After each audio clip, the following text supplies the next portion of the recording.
Okay, I'm here with Danny and Matt from Double Date. We've just seen this screened at Grimmfest 2017. How are you doing? Very good. Yeah, happy to be here in Manchester. I love the city, and Matt grew up not too far away. Yeah, I'm a Lancaster lad, so it's my neck of the woods. This is your homecoming. My home crowd. Mum and dad, family area. The whole Wilkinson clan are downstairs crying about what their son turned into. Yeah, they are. So, well, tell us about Double Date from your perspective, of course, in terms of making it. Yeah, so Double Date is, in a nutshell, two guys, two girls are on the worst double date you can imagine.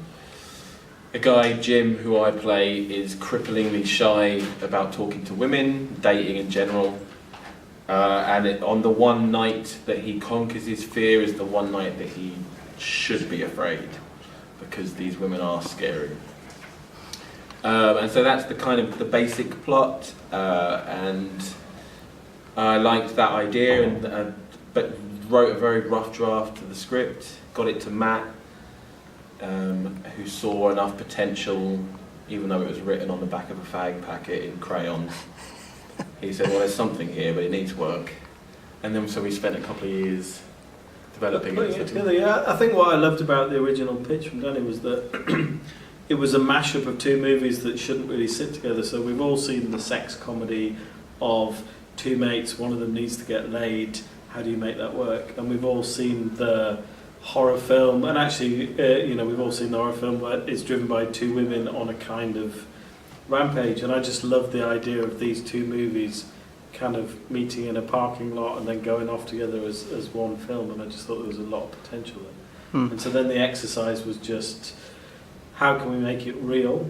How can we make the horror scary, and how can we make the fun funny? And that was kind of the dynamics that we were playing with as we put it together. I think it's quite hard from a personal point of view, from when you watch something that is classed as a horror comedy as such, or a comedy horror, to get the balance right. And I think that Double Date gets the balance right, but it must have been hard. Yeah. I think we went all out to be a comedy, because I actually think the harder thing to do, actually I wouldn't want to denigrate horror, but I think the harder thing to do probably is to be funny. And once you've got the comedy right, you can work out how to be scary. And I wouldn't even say that our film was scary. It just owns kind of darker moments, but really we were pushing the comedy more than anything. But. Yeah, and the comedy horror thing was a little bit of an albatross. Is that the phrase? Yeah. Because there's a bit of a stigma attached to it. Basically, because after Shaun of the Dead, which is a masterpiece and a big influence on me and all of us,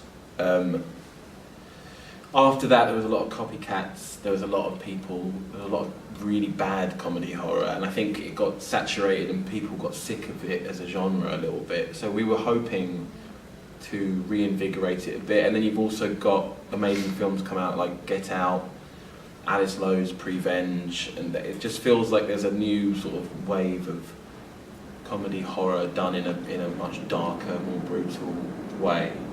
But I think genre's also only ever a jacket, and regardless of what jacket you're putting on, you have to make sure that you like those people, you believe those people are real, and you care about the interdynamics. So actually, more than making sure the comedy worked or the horror worked, we were pushing for you to say, do you like Jim? Do you want Jim to meet somebody? Do you like Lulu? Would you like Jim and Lulu to have a relationship? And I think that's the stuff that you've really got to handle, because actually storytelling is really putting yourself in the position of the people that you're watching. So that's what we fought for. Do you care about these people? Yeah, and it's funny you mention that, because one of the things that I took away from the film is that I was kind of rooting in a way for both sides, in that you kind of want you want something to work out, even though there's it's going to be tricky, shall we say? Yeah. No, that's great. That's really important. We wanted the girls and the boys' story to be relatable, both. We didn't want the girls just to be your kind of, the stock psycho killers, and the guys you're rooting for. We wanted the girls to have their own life and heart and soul, and for you to, if not relate to them, at least understand them a bit. And I think you root for Lulu. But maybe you root for Kelly. I mean, that's the idea about the two different movies existing in one space, is that if this movie were just the girls' movie, here are two desperate daughters who are grieving for their dad, and they want to reconfirm the family unit. And on the boys' side, here are two silly guys, and one of them loves his mate so much he wants him to just get rid of a stigma that seems to be ruining his adulthood. Those two goals are real on both sides, and it's interesting that you might allow them to both coexist. You know. And we've got to talk about the birthday song. And I know we heard briefly about it. I think that was maybe the most funny / cringe thing that I saw in the film.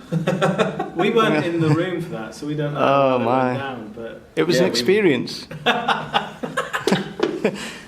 We loved that song. And it was a mate of Danny's who wrote it, and she knocked it out of the park, didn't she? She did, yeah. Eri, who plays my sister in the film, she writes comedy songs. She's a really brilliant, funny actress, and she came to me and played me this song, and I felt my entire body turn inside out with cringiness. And I said, "That's perfect, mate. We're doing that." And then, and so that scene became a little set piece in the film, really.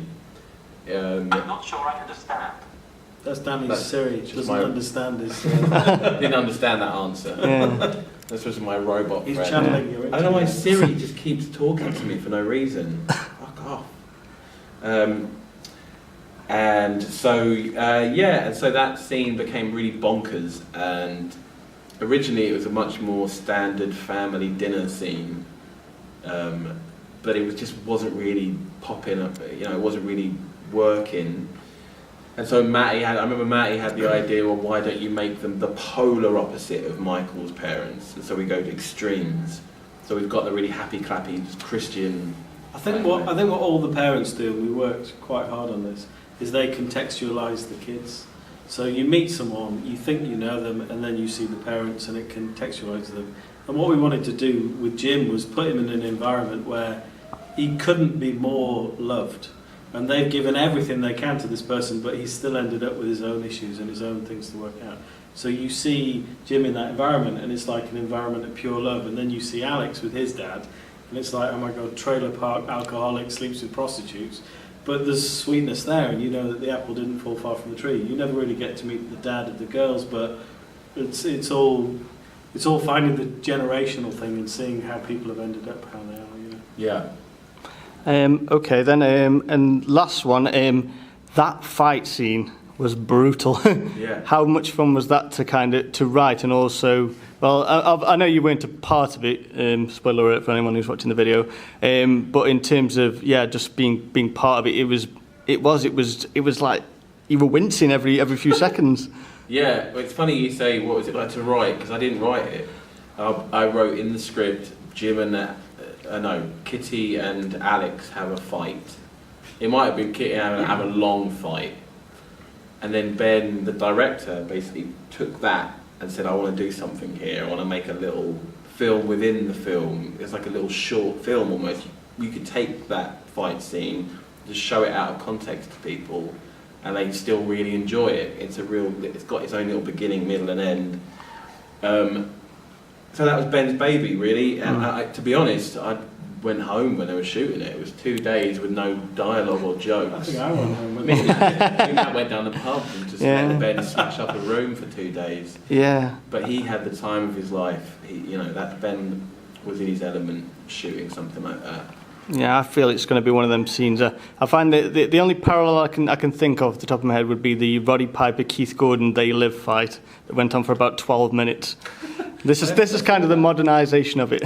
They Live, I haven't seen that. It's John Carpenter, yeah. It's scarily relevant right now if you watch it. Well, I think the interview we were with just before had. Oh no, you've got a shot on. Yeah, that's. This is all. It's a fantastic film. I do recommend I'll check it out. Yeah. I like John Carpenter. But Ben wanted to ring fence certain parts of the film and make them his own, and the fight was 100% one of those. So. Okay, that's wonderful. Thanks very much, lads. Thank you.